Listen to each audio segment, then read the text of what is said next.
దేవుడు లోకాంత్యంలో లోకం అంతమైపోయే ముందు తీర్పు తీరుస్తారు.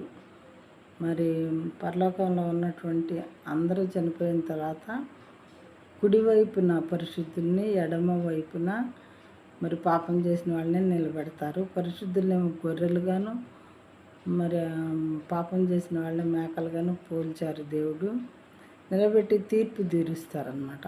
తీర్పు తీర్చేటప్పుడు దేవుడు పరిశుద్ధులను చూసి ఏమన్నారంటే, తన కుడివైపున గొర్రెలను ఎడమ వైపున మేకలను నిలువబెట్టును.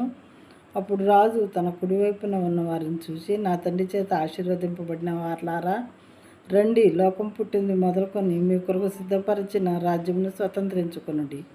నేను ఆకలిగొంటిని, మీరు నాకు భోజనం పెట్టితిరి, తప్పిగొంటిని, దాహం నాకు ఇచ్చితిరి, పరదేశినై ఇంటిని, నన్ను చేర్చుకుంటారు, దిగంబరినై ఇంటిని, నాకు బట్టలు ఇచ్చితిరి, రోగినై ఇంటిని, నన్ను చూడవచ్చితిరి, చెరసాలలో ఉంటిని, నా యొద్దకు వచ్చితిరని చెప్పును.